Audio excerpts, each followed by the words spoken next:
प्राचीन हिंदू ज्ञान विज्ञान को लेकर शक हो, उसे एक बार महाराष्ट्र में अजंता एलोरा के मंदिर और कंबोडिया के अंकोर वाट मंदिर अवश्य जाना चाहिए। ये वो स्थान हैं जिनकी पूरी कहानी भारतीयों को कभी नहीं बताई जाती, ताकि लोगों को यही लगता रहे कि ताजमहल जैसा मकबरा वास्तव में सबसे बड़ा आश्चर्य है, जबकि ताजमहल के निर्माण में आश्चर्यजनक कुछ भी नहीं है। आज के समय में ऐसी कोई दूसरी इमारत बनाना कठिन नहीं है, लेकिन अजंता एलोरा और अंकोर वाट मंदिर जैसा निर्माण आज के वैज्ञानिक और मशीनी युग में भी असंभव है। विश्व के बड़े बड़े आर्किटेक्ट और बड़ी बड़ी कंपनियां ये कह चुकी हैं कि आधुनिक युग में भी हमारे पास ऐसी टेक्नोलॉजी नहीं है कि इस तरह का निर्माण कर सकें। अजंता एलोरा के मंदिरों को एक विशाल पहाड़ के ऊपर काटकर नीचे की तरफ बनाया गया है। यहाँ बने कैलाश मंदिर को आप देखें तो विश्वास नहीं कर पाएंगे कि इसे इंसानों ने बनाया है। आज भी पूरी दुनिया में ऐसा कोई तरीका नहीं है जो किसी विशाल पहाड़ को इस तरह से काटे और उसमें मंदिर, गलियारा, मूर्ति, चबूतरा, नंदी बैल, शिवलिंग, खंबे इत्यादि बन सकें। यही नहीं बल्कि यह एक से अधिक फ्लोर वाला हो, बिल्कुल वैसे जैसे कोई मकान नीचे से शुरू करके ऊपर की तरफ बनाया जाता है।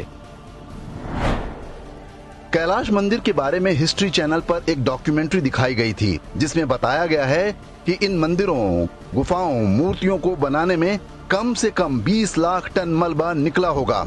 वह मलबा कहीं तो फेंका गया होगा। जहां भी फेंका गया होगा वहां भी एक छोटा मोटा पहाड़ बन जाना चाहिए, लेकिन दूर दूर तक मलबा फेंकने के कोई निशान नहीं है। वैसे तो कैलाश मंदिर को आज के समय में बनाना असंभव है, फिर भी आज काम शुरू किया जाए तो इसमें कम से कम 100 साल लग जाएंगे। आज के जमाने में बहुत एडवांस टेक्नोलॉजी और बड़ी बड़ी मशीनें हैं, फिर भी इतना समय लगने का अनुमान कंप्यूटर की गणना के आधार पर जताया गया है। तो यदि अजंता एलोरा के मंदिर पारंपरिक तरीके से बने होंगे तो उस जमाने में इसे बनने में कम से कम 5000 साल लगे होंगे, जो संभव नहीं है। अमेरिकी वैज्ञानिकों का अनुमान है कि जैसे आज के जमाने में प्लाज्मा कटर होता है, इस मंदिर को बनाने में ऐसे ही किसी यंत्र का प्रयोग किया गया होगा। प्राचीन ग्रंथों में भस्माशस्त्र नाम के यंत्र का वर्णन मिलता है। कहा जाता है कि संभवतः ये वही प्लाज्मा कटर है। हालांकि आज जो प्लाज्मा कटर हैं, वो भी इतने शक्तिशाली नहीं हैं कि कैलाश मंदिर जैसी कोई संरचना बना सकें। भस्माशस्त्र इतना शक्तिशाली होता रहा होगा कि वह किसी पत्थर को मनचाहे आकार में काट भी दे और उससे इतनी गर्मी पैदा हो कि सारा मलबा भाप बनकर उड़ जाए। ये सारी बातें अनुमान पर आधारित हैं, क्योंकि अजंता एलोरा की गुफाएं और कैलाश मंदिर 7वीं-8वीं शताब्दी में बने हैं।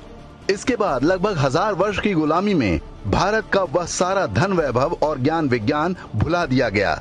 इस्लामी आक्रमणकारी औरंगजेब ने कैलाश मंदिर को पूरी तरह से तोड़ने के लिए सेना भी भेजी थी, लेकिन वो कुछ अधिक सफल नहीं हो पाया था। अब बात अंकोर वाट मंदिर की। कहने को यह भारत से दूर कंबोडिया नाम के देश में है, लेकिन यह मंदिर पुराने दौर में सनातन ज्ञान विज्ञान का जीता जागता उदाहरण है। अंकोर वाट विश्व का सबसे बड़ा धार्मिक स्थल है। ये भगवान विष्णु का मंदिर है, जिसे 12वीं शताब्दी में बनाया गया था। आज दुनिया की कोई कंपनी ऐसी संरचना नहीं बना सकती।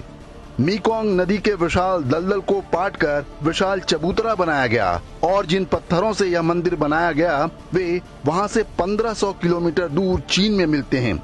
वहां से पत्थरों को लाकर बिना सीमेंट के कट एंड फिक्स मेथड द्वारा जोड़कर इतना विशाल मंदिर कैसे बना और कैसे यह इतने साल बाद भी सही सलामत खड़ा है, यह एक अनसुलझी पहेली है।